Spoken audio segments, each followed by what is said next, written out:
So you respect people who don't respect you, you love people who don't love you, you listen to people who don't listen to you, and you respect people who don't respect you, and life is very easy. If you ask anything, life is a fight constant. No fight, life is not a fight. That doesn't mean you should not say something, that doesn't mean you should still give them money, that doesn't mean anything, you may not even see them.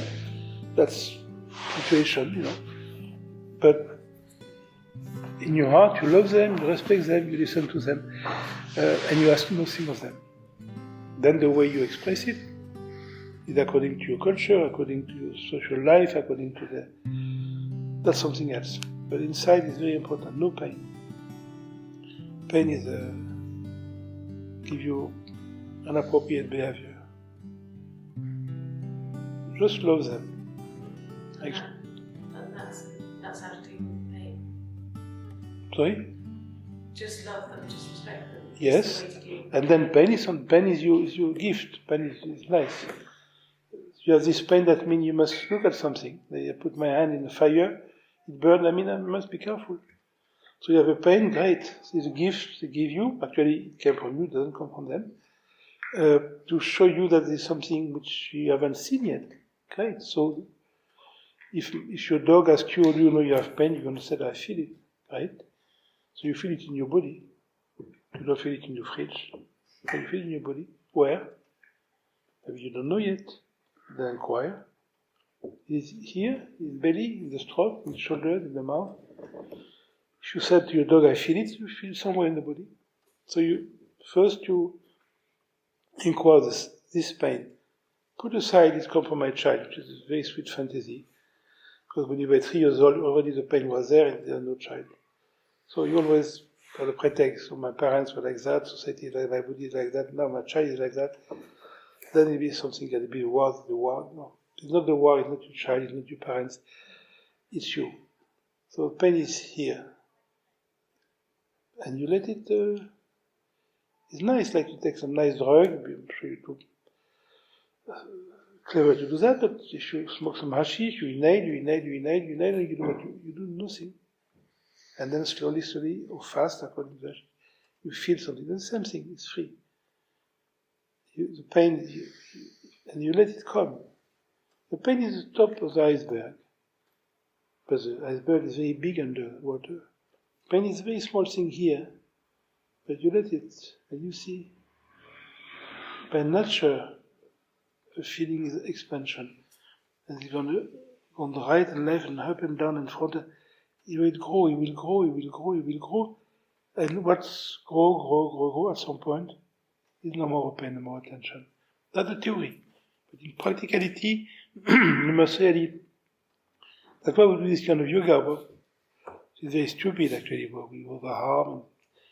But you learn to, when you come back from a very stupid movement, it's very little happening, but this very little you become sensitive. As you never drink wine, you slowly you develop the capacity to feel the different aromas of the wine. Something in this yoga, we learn to feel very little with intensity. So then when the pain is there, and if your dog said, well, you said, I feel it, so you feel it in your body, you will be able to feel it, and it's the top of the iceberg, and you let it unravel and move. But then it's not a technique. That means you must be it. You have the chance tonight to feel the pain. Your child call you and said, whatever, don't come. You feel it, great. You win. That's the center of your life now. This pain is fantastic. Mentally, you thank your child. Thank you for showing me I have a pain in myself, which was already there much before you were born. So I attribute it to you. It's a wrong attribution. Pain is mine. The child helped you to discover that. Great. You said, thank you. Actually, they were born for that.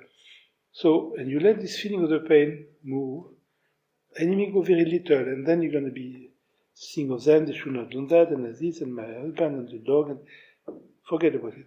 Another time, something happened with the child, when you're thinking and feel the pain, great.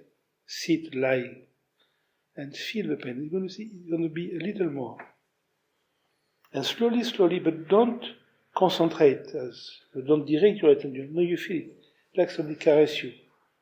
What you do? You just let the feelings happen. Purely passive of expecting, but active of presence. So the same thing. The pain will, and in several times, and you see, more and more it will take your body. More and more it will expand, and then you're going to see how it functions. That means you're going to see this expansion slowly. Then you're going to visualize your child not coming or doing that, and you can stand it, and again you're going to feel it's cross again, and it's fine. You win. Now you're back to the feeling, and so no thinking. And then slowly, but you'll be a little faster this time. You're going to see this feeling of pressure. Open up. Then you're going to remember something. It's closed again. That's very important that you knowingly see the passage from thinking who create the tension to the feeling where the tension expands. First, you're going to realize that tension comes from thinking, not from the fact, because when tension expands, the thing has changed with the child. So you prove that you can have openness with the child problem, but the thought of the child creates this thing. There comes a moment it's so spread out that the thought of the problem will not create a problem anymore. You could see your child like that and your child like that. You will not create that. That's in time. It's a question of practice, and not intentional practice. You cannot say that tonight I'm going to feel no shade up tonight. Next time something happens with the child, mentally or physically, then you feel the rage, you cannot take it. Great. Not the moment we want. You sit, you lie, and you just encounter like a writer who want to write this woman just some problem with a child, and you want to describe her emotion. 3 pages. So what does she feel? And so inquire, what does she feel? Is it more in the chest, more in the mouth, more in the diaphragm? Is it dry? Is it wet? Is it cold? Is it heavy? In contraction, in expansion? Is it salty? Is it more sour? Is it sweet?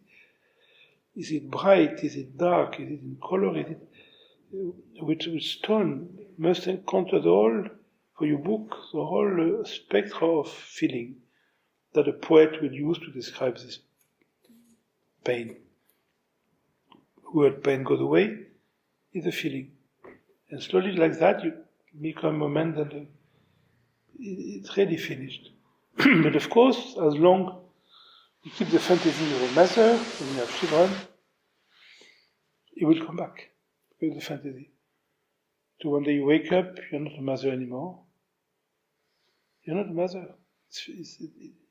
Maybe you were a mother at some point, you're not, it's finished. Then you encounter your child is not your child, a human being. They're what they are. Whatever they think of you is their problem, it's not your problem. Whatever it is their problem. You respect people as they are. Some people love you, some people hate you, some people... It is like that. You stop asking people to be different, to look at you differently. People more clever than you think you're stupid, people more stupid think you're clever. People taller think you're small, people smaller think you're... Everybody's right. But at some point you don't live from the point of view of the other. Whatever people think of me, they're right. From them. I don't live from that. So child will always have a fantasy about you, as long as they think you're their mother. They will love you, they will hate you, they will think you made mistakes. Yes. Your parents have the fantasy about you. Okay. Your husband may have fantasy with you, your lover. Yes, your boss may have fantasy, your slave may have fantasy. They're all right for them. Leave them alone. What you need is not yourself, it's just not to have fantasy about yourself. That you should be different, that you could be different, that you should not be different. No. You are perfect the way you are because it's no choice. And they're perfect the way they are because there's no choice. And it has to be felt, not otherwise thinking process. And you feel it by feeling the pain, by seeing that pain comes from thinking, never from the fact. It came from thinking. It's very important seeing that the thinking creates the tension. And the passage, it's very strong, but you can, I had the experience of that. I literally said that if you spend the whole night going for the email or something terrible, and you feel, but then you let it happen, you let it, and it spread, and it expands, and then the picture come again, and so again you like that, but you let it happen, and again the picture, blah blah blah, there come a moment, but the picture don't really come because you don't think about it anymore, but if you do, it is what it is. Your child will always have a fantasy about you. Don't ask them to see you differently. They can't. They're children. Some people are 30 years old, they're still 3 years old mentally. When a child of 3 years old, you refuse them a third piece of cake, they hate you, they think you're wrong. It's fair enough. They can see differently. And maybe your child is 30, and they think you're wrong because, okay, they have no choice to think that. It's not for you to challenge their thinking. Don't say to a child of 3 years old, I'm not giving you the cake because it's bad for you. He would not understand it. You're a bad mother for the child. And if your child has some age and they're clever, but in their mind you should not have done that, you didn't, they will always remember that. You cannot help them. Therapists may do, but do the job yourself. No pain about them, love them the way they are. Don't ask them to change, don't ask them to see you differently. Eventually they should do the same, but that's not so, it's not in your hand. But you can do it for yourself. And don't carry any pain for nothing. It is in the West we have this fantasy, this old Christian pathology, that pain is noble. No, pain is stupid. No pain. You don't need any pain. Life is happy when you don't ask anything. But if you have people to be different than what they are, so it's endless.